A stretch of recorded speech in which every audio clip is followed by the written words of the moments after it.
Assalamualaikum warahmatullahi wabarakatuh. Selamat pagi anak-anak. Ketemu lagi di pelajaran Bahasa Indonesia oleh Ibu Nia.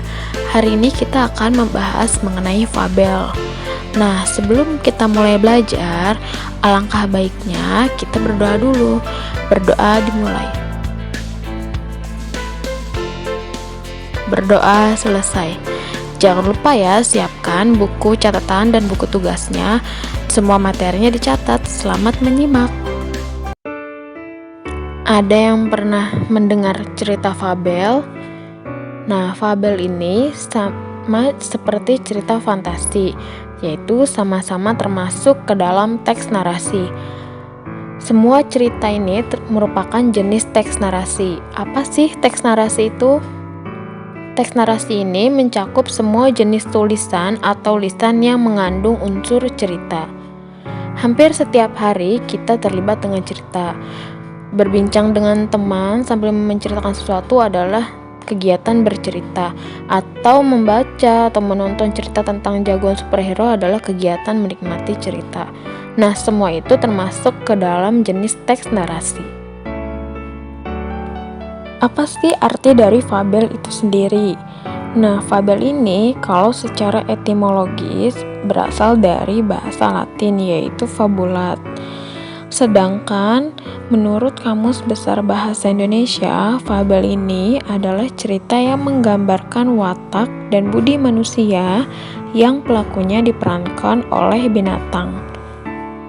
Fabel ini termasuk ke dalam jenis cerita fiksi. Fiksi ini artinya adalah cerita yang bukan berdasarkan kehidupan nyata. Nah, bedanya fabel dengan cerita fiksi yang lainnya yaitu kalau fabel ini diperankan oleh binatang. Jadi mau wataknya baik, jahat, nah ini diperankan oleh binatang. Jadi si binatang ini bisa berbicara dan bisa memiliki karakter atau watak seperti manusia. Sedangkan kalau cerita fiksi lainnya tetap diperankan oleh si manusia itu sendiri. Fabel ini tidak hanya ditujukan kepada anak-anak saja, tetapi juga kepada orang dewasa, karena di dalam cerita tersebut mengandung nilai-nilai moral. Ciri-ciri fabel. Nah, berikut ada ciri-ciri fabel. Yang pertama, fabel merupakan tokoh para binatang. Jadi semua perannya diperankan oleh para binatang. Yang kedua, watak tokoh para binatang digambarkan ada yang baik dan ada yang tidak baik, seperti watak manusia pada umumnya. Yang ketiga, tokoh para binatang bisa berbicara seperti manusia.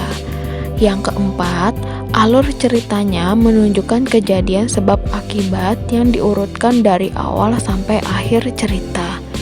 Yang kelima, fabel menggunakan latar alam, misalnya kolam, hutan, sungai, dan lain-lain. Lalu yang keenam, ciri bahasa yang digunakannya ini seperti kalimat naratif atau peristiwa, kalimat dialog, karena ada percakapan antar tokoh. Lalu yang terakhir menggunakan kata atau bahasa sehari-hari, jadi tidak menggunakan kata baku. Ciri-ciri selanjutnya ada tokoh. Tokoh ini diartikan sebagai orang atau hewan yang menjadi pelaku dalam cerita. Tokoh ini dapat dibagi menjadi berbagai jenis, yaitu ada protagonis, antagonis, tokoh utama, dan tokoh pembantu. Seperti yang sudah kita pelajarin pada cerita fantasi, arti dari protagonis itu adalah tokoh yang memerankan hal baik. Sedangkan antagonis yaitu tokoh yang memerankan hal yang tidak baik. Selanjutnya ada tokoh utama. Arti tokoh utama ini adalah tokoh yang selalu muncul dari awal sampai akhir cerita, atau tokoh yang sering dibicarakan. Nah, tokoh utama ini tokoh yang menjadi pusat cerita atau menggerakkan jalan cerita. Selanjutnya ada tokoh pembantu. Tokoh pembantu ini hanya sebagai tokoh tambahan. Nah, tokoh pembantu, tokoh yang dilibatkan atau dimunculkan untuk mendukung jalan cerita dan memiliki kaitan dengan tokoh utama. Berikutnya, penokohan. Arti dari penokohan ini adalah pemberian karakter pada tokoh. Karakter ini bisa bersifat protagonis atau antagonis. Lalu, ada watak tokoh. Nah, watak tokoh ini dapat disimpulkan dari penggambaran fisik, penggambaran tindakan tokoh, dialog tokoh, monolog, atau komentar atau narasi penulis terhadap tokoh. Selanjutnya ada setting atau latar. Setting atau latar ini bukan hal yang tabu lagi dalam suatu cerita. Setting atau latar ini adalah tempat dan waktu kejadian serta suasana dalam cerita. Lalu ada tema. Tema adalah gagasan yang mendasari cerita. Tema ini dapat ditemukan dari kalimat kunci yang diungkapkan oleh tokoh atau penyimpulan keseluruhan peristiwa sebab akibat pada cerita. Yang terakhir adalah amanat. Amanat ini memiliki pesan yang disampaikan penulis secara tidak langsung. Amanat disimpulkan dari sikap penulis terhadap permasalahan yang diangkat pada cerita. Selanjutnya, kita akan membahas mengidentifikasi jenis fabel. Dari segi paparan watak tokohnya, fabel ini dikelompokkan menjadi dua kategori, yaitu jenis fabel alami dan fabel adaptasi. Apa sih yang dimaksud dengan fabel alami dan fabel adaptasi?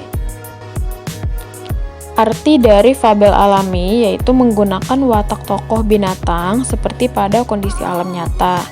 Misalnya, kura-kura diberi watak lamban, lalu singa diberi watak buas dan ganas. Selain itu, fabel alami juga menggunakan alam sebagai latar, seperti hutan, sungai, kolam, dan lain-lain. Sedangkan fabel adaptasi yaitu fabel yang memberikan watak tokoh dengan mengubah watak aslinya pada dunia nyata dan menggunakan tempat-tempat lain sebagai latar, seperti di rumah atau di jalan raya. Misalnya, landak yang pemalu berulang tahun di rumah makan. Selanjutnya ada jenis alur pada fabel. Nah, ditinjau dari kemunculan pesannya dibedakan menjadi dua, yaitu fabel dengan koda dan fabel tanpa koda. Kalau fabel dengan koda dimulai dari pengenalan, mulai munculnya masalah memuncak, lalu ada resolusi ini artinya adalah pemecahan masalah, dan setelah itu koda. Kalau fabel dengan koda ini berarti fabel yang memunculkan secara eksplisit atau terus terang pesan yang disampaikan oleh si penulis pada akhir cerita. Sebaliknya, kalau fabel tanpa koda dimulai dari pengenalan, mulai munculnya masalah memuncak, dan yang terakhir adalah resolusi. Nah, kalau fabel tanpa koda ini tidak memberikan secara eksplisit pesan yang disampaikan oleh si penulis, berarti kalian harus benar-benar memahami cerita tersebut. Cukup sekian materi yang Ibu sampaikan hari ini. Kurang lebihnya mohon maaf, dan jangan lupa tugasnya dikerjakan lalu dikumpulkan di Google Classroom kelasnya masing-masing ya. Sampai jumpa lagi di minggu depan. Wassalamualaikum warahmatullahi wabarakatuh.